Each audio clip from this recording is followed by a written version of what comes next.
Hello, it's another weekend and welcome to Weekend Review on Trust Television, where we take a look at some of the biggest stories that made the rounds in the past week. We'll begin with a security story where troops of the Nigerian Army rescued 6 kidnapped victims during clearance patrols conducted around the Kaduna in Chikun local government area of Kaduna State.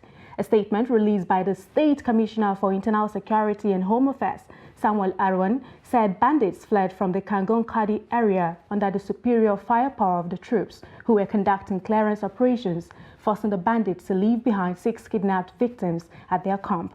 The victims rescued and identified are Ilya Gede, Rabi Ali, Husseina Gede, Naomi Nuhu, and her baby, Pamela Baragay. Arwa said citizens will be updated on any further developments. Still talking about the welfare of Nigerians, National Emergency Management Agency, NEMA, has rescued 9 people trapped in a sinking story building in Lagos State.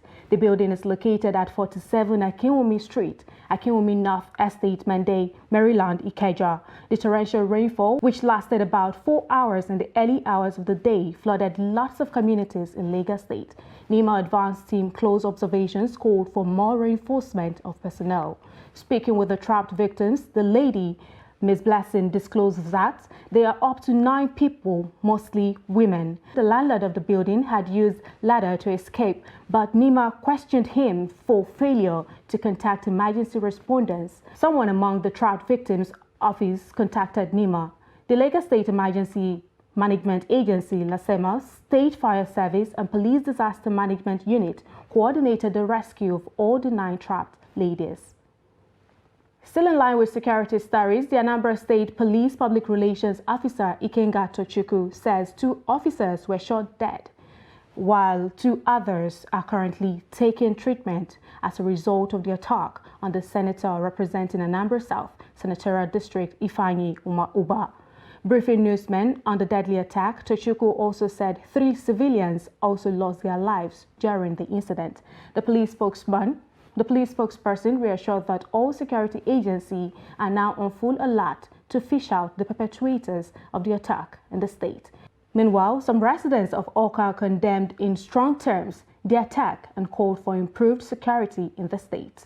The unfortunate thing there is that we lost 2 of our personnel, and 2 are wounded and currently receiving treatment, and they are actually positively responding to their treatment. We also lost 3 civilian casualties, but on the receipt of the information, the Commissioner of Police to tell you that here in Anambra, all hands are on deck to make sure that the situation, the peace that we are enjoying is enhanced. The Commissioner of Police personally led patrol to the scene, and we were able to recover the rifles of these slain personnel. Looking at the way those things are going, I would think, with the greatest respect to the operators of the security system, that those attacks appear to be politically motivated. And if you look at these 2 attacks, it will appear that they were properly coordinated, properly premeditated, and properly executed.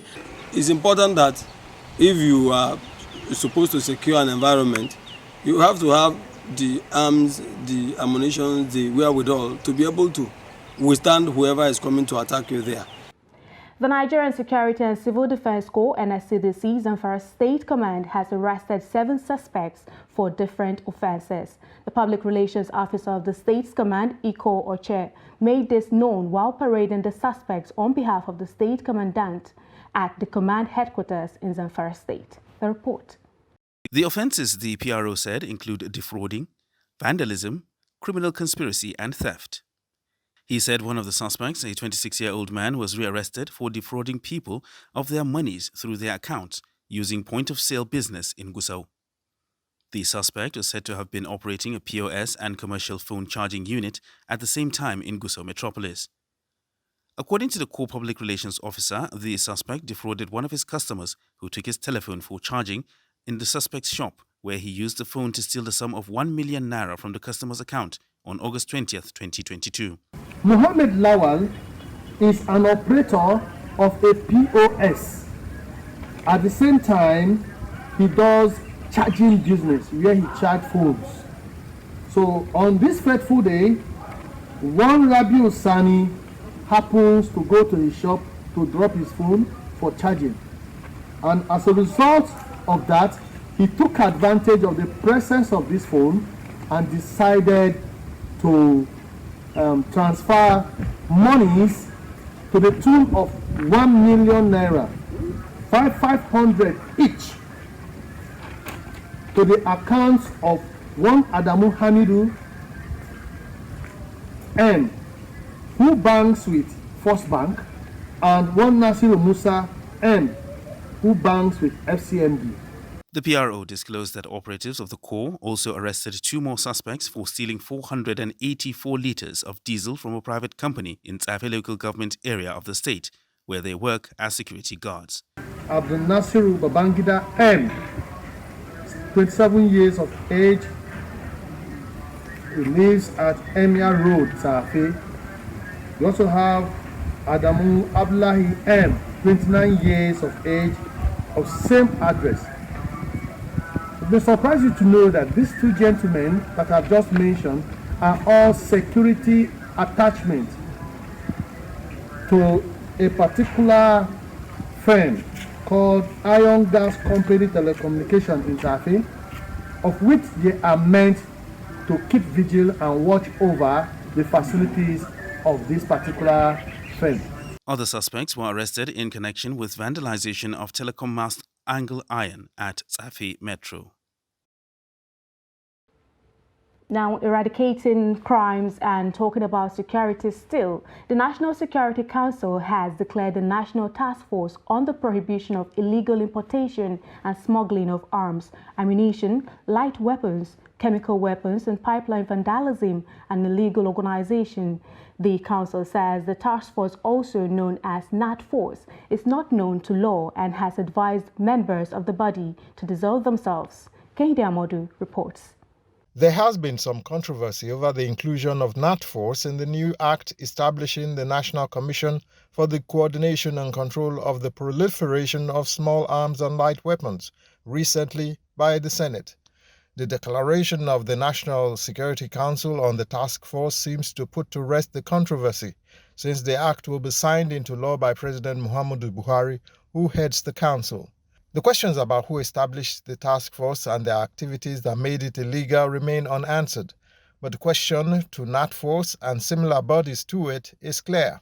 It's a body called National Task Force on illegal importation of goods, small arms, and what have you, but the short name for it is NATForce.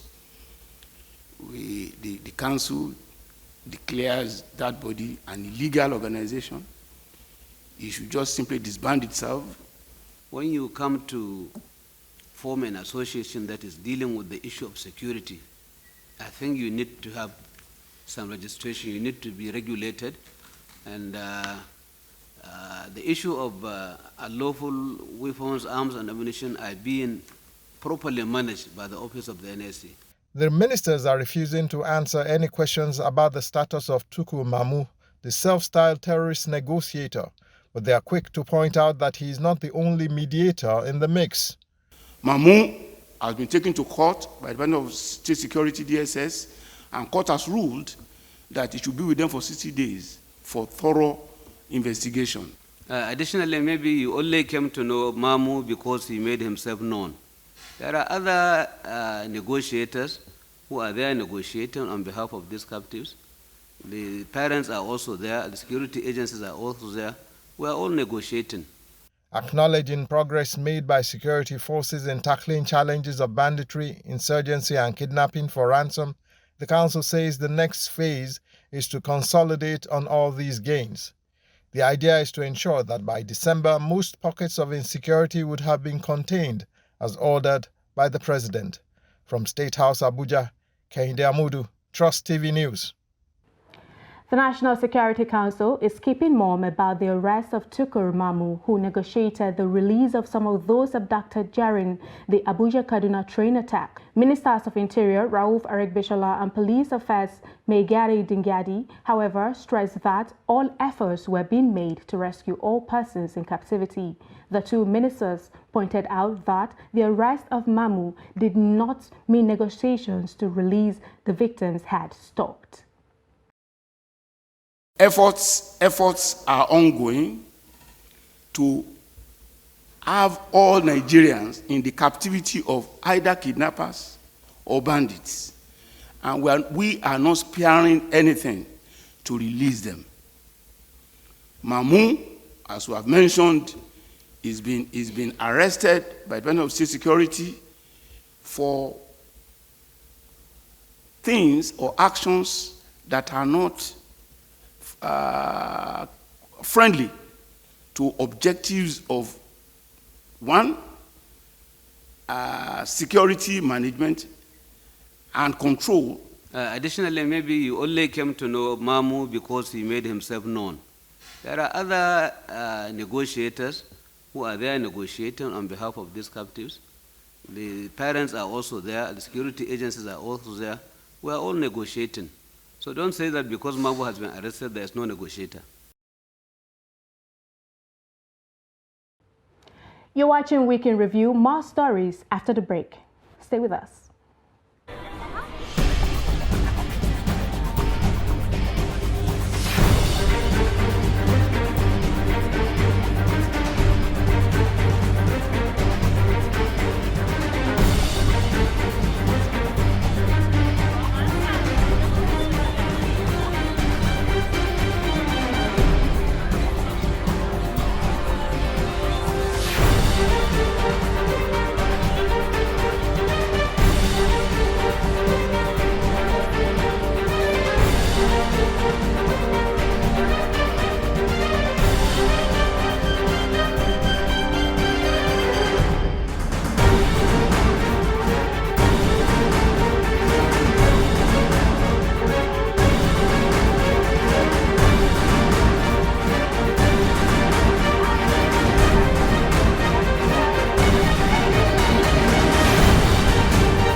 TV, documenting the Nigerian story.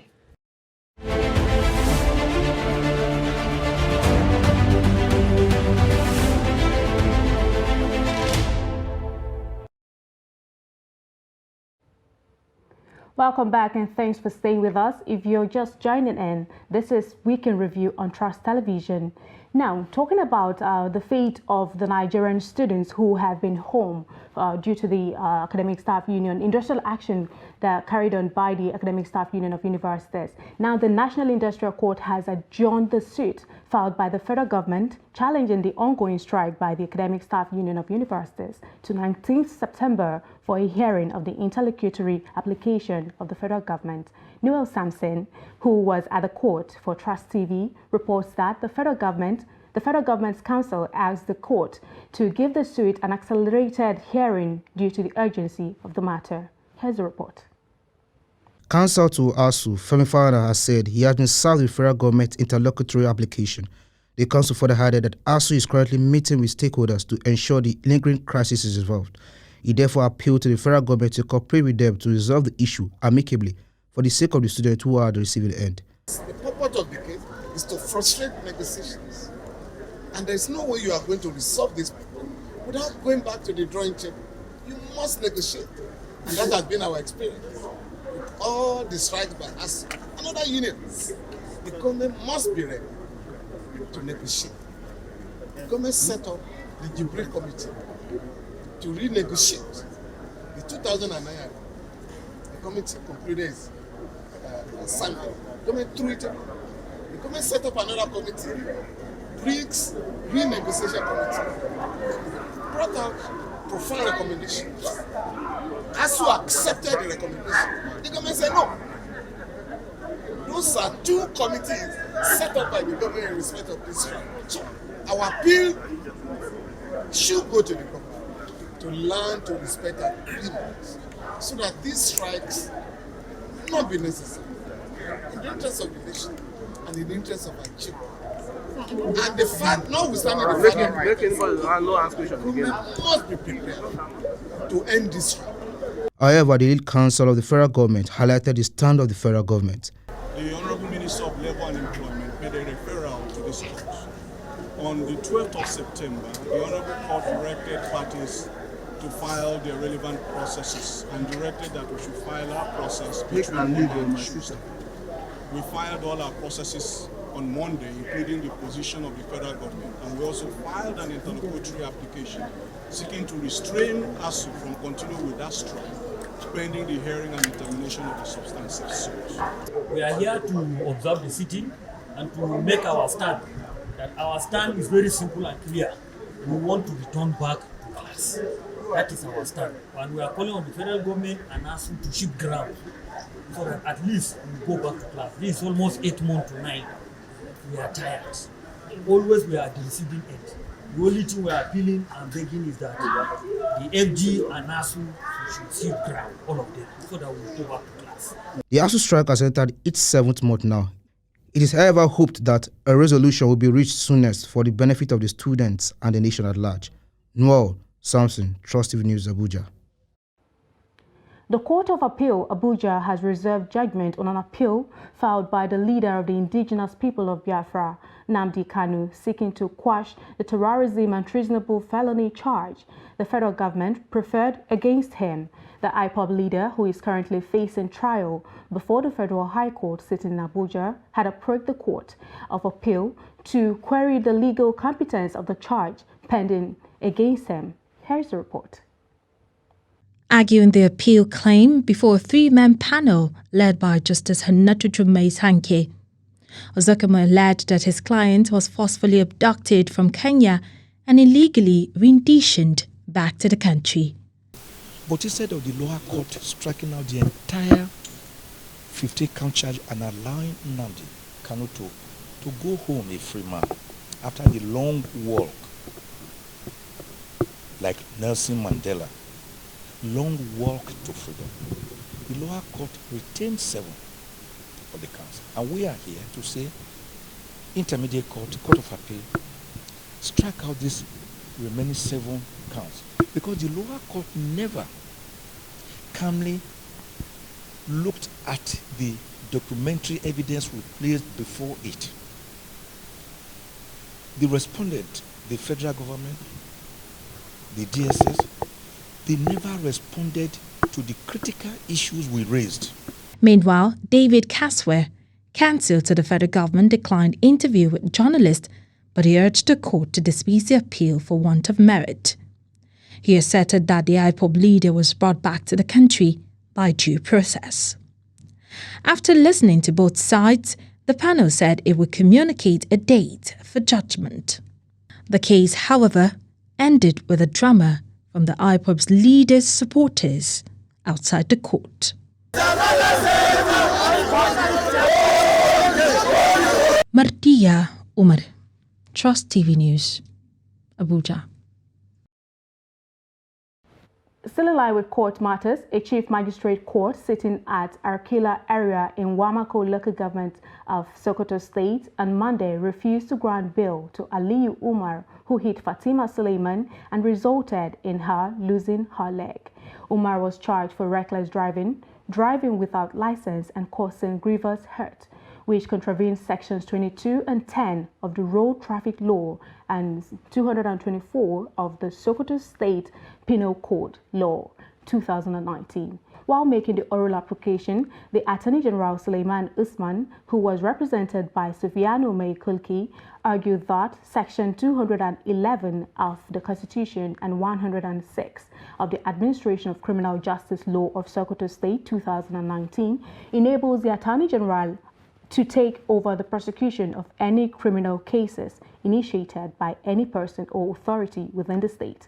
The Chief Magistrate, however, adjourned the case till September 19 for for the commencement of hearing and ordered the defendant to be remanded in the Central Correctional Center, Sokoto State. What happened today is, in respect of the ruling for bail, application was moved on the last adjourned date, and today the ruling was delivered and the application was refused based on certain grounds relied by the court. In respect of the main case, it was adjourned to 19th day of September for commencement of hearing. So also the court make an order for the production of any document relied by the prosecution in proving the case, which is one of the fundamental right of the defendant for him to go through and see how he can defend himself. That one is in line with the constitutional provision. With the resumption of schools and schools across the Federal Capital Territory resuming after the long holiday, parents are appealing to school authorities to provide adequate security and also be considerate with tuition and other fees due to the hard economic situation in the country. We monitored the resumption of schools within the FCT, spoke with parents on their readiness to send their children back to school. Here's the report. It's the first day of school, and pupils are excited to be back for the new academic session after the long holiday. Prior to the long holiday, schools were abruptly shut down in the Federal Capital Territory due to security concerns. As a prelude to that, parents who are still entertaining fear, however, called on the authorities to ensure the safety of their wards, as well as the impartation of quality education. There's nothing different between when they close the school and what is happening now. Is the FCC safe now? It's not safe, but we cannot keep our children there in the house for longer. Like now, the ASU is on strike. It's affecting the family, it's affecting the parents, it's affecting everybody. It's even affecting the children. So if we should keep the children, the secondary school children and primary school at home now, when are they going to go back to school? The children find it difficult the last time to take their exams and all the rest. The exam that need to carry on for 1 week, they wrote it within 2 days interval. We are still praying, looking forward for our government to improve for the security for the children. Acknowledging the harsh economic realities, these parents say they struggle to pay tuition fees and other learning materials, and appealed for a flexible payment plan that would be comfortable for both parties. Every payment is from the parents. As I am now, I went for verification and I was given the list for new intake. It's not easy for me as a parent. It's not easy at all because as I am now, I have like 4 kids. It's not easy for me. To me, I would say the federal government should help the parents. At least they should not increase the payment from the school. Let the payment, let it be stable or a little bit lesser. We do the one we can do. Privates are better, but it's more expensive that most parents cannot afford. So, but some parents doesn't mind to give their children the best. They can wear anything to make sure that their children go to private school. They are pushing government aside.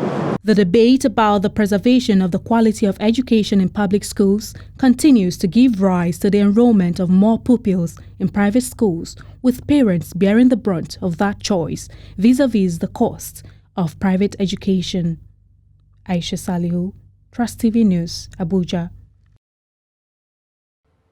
Speaking about reward for excellence, President Muhammadu Buhari has conferred national honors on all Team Nigeria's medalists at the 2022 Commonwealth Games and the World Athletic Championships. Also approved was a cash reward totaling 200 million naira to all members of the Nigerian contingent to the competition. The president rewarded the athletes for their achievements after receiving them at the State House on Thursday. Kehinde Amodu reports. Nigeria won 12 gold, 9 silver and 14 bronze, a total of 35 medals at the Commonwealth Games. The Nigerian team also finished as the best-ranked African country on the medals table, placing 7th. Tobi Amusan, who won gold in the women's 100 meters hurdles and is the world record holder, was awarded the Officer of the Order of the Niger. Other medalists were also given national honors. President Buhari says his government is committed to rewarding excellence, especially the members of Team Nigeria who ignited the spirit of victory in the nation through stellar performances at international competitions.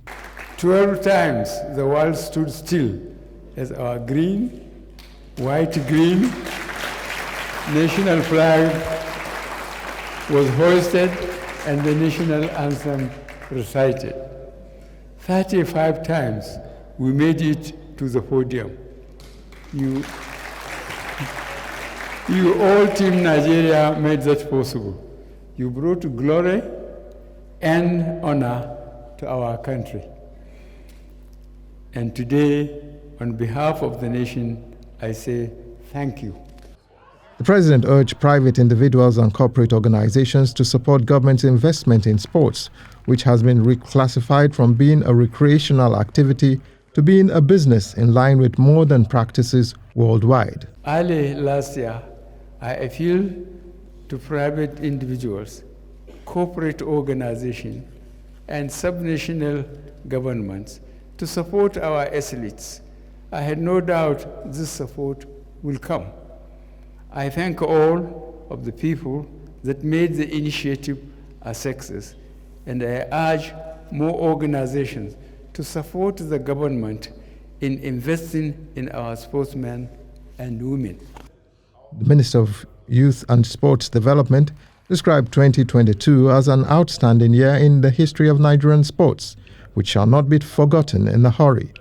But one performance was singled out for mention. However, the most remarkable, Mr. President, if you permit me, is in the track and field, where our own dear Oluwa Tobilola Amusan, in a span of 4 months, won Nigeria's first ever gold medal in World Athletic Championships in Eugene, Oregon, USA. This is with a record performance in an event highly dominated for over 5 decades by Americans and Europeans. It would seem the Adopt an Athlete initiative of the Ministry of Youth and Sports was partly responsible for the performance of the athletes. But what was more responsible for the outstanding feat was their dedication, sacrifice, and deep patriotism despite the odds. From State House, Abuja, Kehinde Amodu, Trust TV News. With that, we have come to the end of Weekend Review for this week. For more reviews, connect with us across all social media platforms. I'm Aisha Salihu. Thanks for watching.